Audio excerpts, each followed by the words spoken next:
साल 1947 में जब देश को आजादी मिली तो पेट्रोल, चीनी और दूध की कीमत कितनी थी? आज पेट्रोल की कीमत 100 रुपए प्रति लीटर पहुंच चुकी है। 1 लीटर दूध के लिए 60 रुपए से अधिक चुकाने पड़ते हैं। लेकिन क्या आपको पता है, जब देश आजाद हुआ तो उस वक्त इन रोजमर्रा की जरूरतों वाली चीजों के दाम क्या था? चलिए जानते हैं। देश की आजादी के वक्त पेट्रोल की कीमत 25 पैसे प्रति लीटर हुआ करती थी, जबकि 1 किलो चीनी के लिए 40 पैसे चुकाने पड़ते।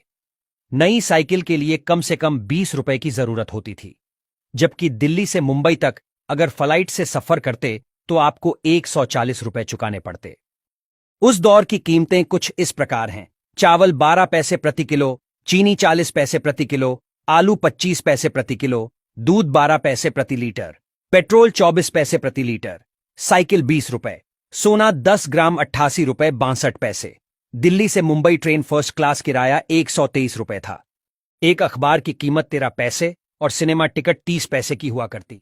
घी 75 पैसे प्रति किलो, आटा 10 पैसे किलो, दाल 20 पैसे किलो, केला 12 पैसे दर्जन, बल्ब 25 पैसे, माचिस 2 पैसे, टॉर्च 1.5 रुपए और पेंसिल 6 पैसे की थी। डॉलर की बात करें तो डॉलर की कीमत 1925 तक भारतीय रुपए से कम थी। वो कीमत जानकर आप हैरान हो जाएंगे। 1 डॉलर हमारे 10 पैसे के बराबर था। 1947 में 1 डॉलर 4 रुपए 16 पैसे के बराबर हो गया।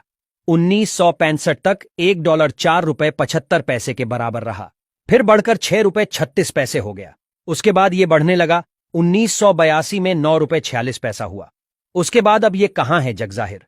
लगातार डॉलर के मुकाबले रुपए की कीमत कम होती जा रही है। 1947 में प्रकाशित एक विज्ञापन के अनुसार उस समय भारत में आकर बिकने वाली फोर्ड कंपनी की ब्यूक 51 कार की कीमत करीब 13,000 रुपए थी, जबकि 1930 में फोर्ड की ये मॉडल फेटन कार करीब 3,000 रुपए कीमत में भारत में बिकती थी। वहीं क्या आप जानते हैं भारत में पहली बार रुपया कब अस्तित्व में आया? रुपए के शुरुआत की बात 6ठी शताब्दी ईसा पूर्व में बताई जाती है, यानी 2600 साल पहले रुपए की शुरुआत हुई थी। रुपया संस्कृत से आया है। रूपा का अर्थ होता है आकार, रुपया का अर्थ है चांदी यानी चांदी जैसा, जबकि रुपयकम का अर्थ चांदी के सिक्के से है। हालांकि 16वीं सदी में शेरशाह सूरी ने अपने शासनकाल में चांदी के सिक्के को नए तरीके से पेश किया, जिसका वजन 178 कण था। रुपए के नाम से बाजार में उतारा गया।